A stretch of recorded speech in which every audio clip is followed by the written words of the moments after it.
Greetings, friends of Mid-America Reformed Seminary, to episode 4 of our Officeology podcast. I'm Jared Luchbord, Director of Marketing here at the seminary. And sitting across from me is one of our beloved professors of many years. Can I say decades? Okay, Reverend Mark Vander Hart, Associate Professor of Old Testament Studies, our Ministerial Apprenticeship Program Director, and Dean of Students. Thank you for joining Officeology, Reverend Vander Hart. Thanks for having me. Well, the reason I invited you on to this audio program was because you recently returned from quite a long trip to Riga, Latvia. Now, this is a yearly occasion for you that involves some special work for you as a professor. Enlighten our listeners for a moment. Why do you go to Latvia every summer? This current trip, which was from May 22 to July 20, was my 14th time in the country of Latvia. In the capital city of Latvia, which is Riga, is a seminary, Baltic Reformed Theological Seminary, and I go to Latvia for a number of reasons, but chiefly in order to teach at the seminary in Riga. And what do you teach there exactly? I always teach what the seminary officials there require. Usually it's in the area of Old Testament studies, pre-exilic prophets, post-exilic prophets. I've taught a course, Survey of the Pentateuch. I've taught an elective on Isaiah. I've taught the biblical languages in more recent years, Greek and Hebrew. But mostly it's in the old area of Old Testament studies. Occasionally I teach outside of that. I have taught a class on the doctrine of the church, Ecclesiology, on 3 occasions. And this past May and June, I taught a course on theological anthropology, which is kind of a fancy title for the doctrine of man. That course was the first course, sort of a basic theology course, for a new program that the seminary there has started on counseling. And before they get into courses that deal with counseling proper, they wanted to have a solid theological foundation. That's why they asked me to teach the course on the doctrine of man, theological anthropology. And so I go to Latvia because the seminary there invites me to come to teach. How did you get acquainted with the seminary over there, and how long have you been going to Riga? My first teaching trip to Riga, Latvia was in November of 1999. So we're talking 22 years ago. At the end of the 1990s, the Reformed Church had a very small presence at all in the country of Latvia, but a seminary was started at the instigation and the leadership of one of the Reformed pastors in Riga, a pastor by the name of Reverend Elvis Sauka. He came into contact with Dr. George von Groningen, who has passed away several years ago, who has taught at Reformed Theological Seminary in Jackson, Mississippi, and after that he taught also at Covenant Seminary in St. Louis. In any case, Dr. von Groningen established a seminary and basically gave direction for its curriculum and its teachers, and gave very good, solid direction to the seminary in its early years. And when he came back in September 1998, he contacted me. He called me and said that I had to go and teach in November of 1998. And Dr. von Groningen was a dear man, great professor, good friend, and he's quite persistent.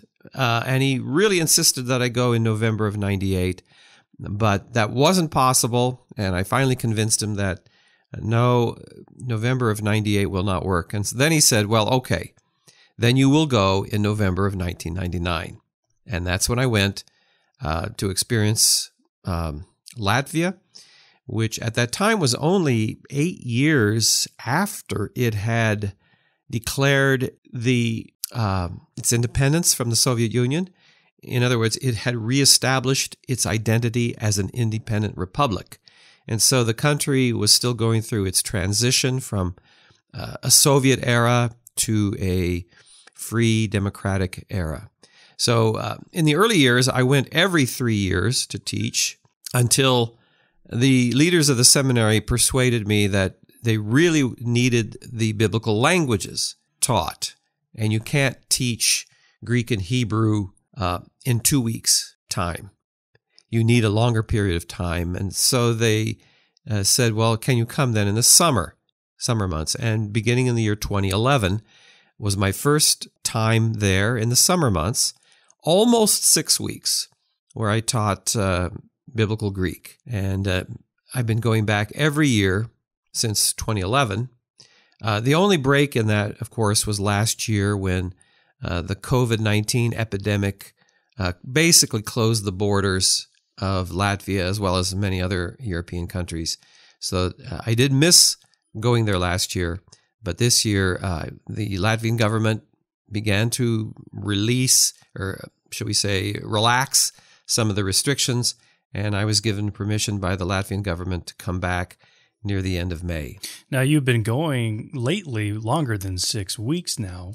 It varies. This last time was actually 2 months, but that was at the insistence of the seminary officials in Riga, because I taught 3 courses this time, and they also wanted me to stay around after the end of my last course for, what shall I call it, consultation, discussions with the seminary leaders there on future direction, future plans, sort of a 5-year, 10-year plan. And the reason why that was necessary is because of COVID, in a way, because when COVID struck a year and a half ago, it forced the seminary there to go to a Zoom format in terms of teaching.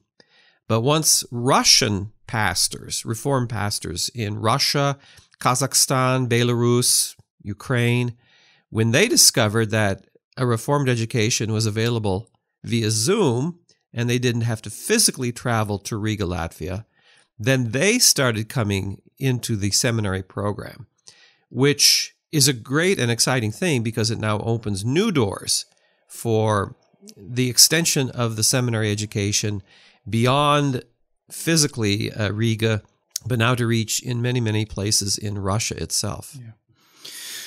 What do you enjoy most about teaching there? I mean, and perhaps maybe go into the dynamics of what it's like teaching in that classroom. Do you see quite a difference there than what it's like to teach here, besides being in a different country, of course? Yeah, it is different. Certain things are always the same. You always have to go into your lecture, having mastered the material for the day and being ready to teach that and trying to get through that. The students, though, are quite different there, not simply because they're from a different nationality. The number of pastoral students, men preparing for for ordained gospel ministry, is relatively small. The reason for that is because the Reformed presence in the Baltics is quite small. Lithuania has many more Reformed churches, but the Lithuanian Reformed Church has gone through some internal struggles in recent years, and they receive assistance from the Baltic Seminary, the Riga Seminary, digitally. Lectures are sent to students in Lithuania through the computer. And so when I'm teaching in Latvia, I might have a classroom of, let's say, 15 to 20 people. 1 or 2 of them might be seminary students proper, but then you also have in the seminary program there instruction that is available for, we call lay leaders, that is non-ordained people, elders, Sunday school teachers, Bible study leaders, that kind of thing. And they will be present in the classroom. Another difference is that I do get a lot of auditors, people who are not really interested in becoming ordained pastors, and they're not really studying so that they can achieve a position of leadership within the congregation, but rather they just want to sit and listen to the teaching on Isaiah or the Pentateuch or the post-exilic prophets. And sometimes you get laity, therefore, who are from non-Reformed backgrounds, occasionally Baptists or Lutherans. Students will come and sit in as well. And so that provides kind of a different dynamic than what I would have here at Mid-America, where the vast majority of my class will be MDiv students, men aiming for the ordained ministry. I do have, when I'm teaching an evening class, if I teach seminarians, I don't use a translator.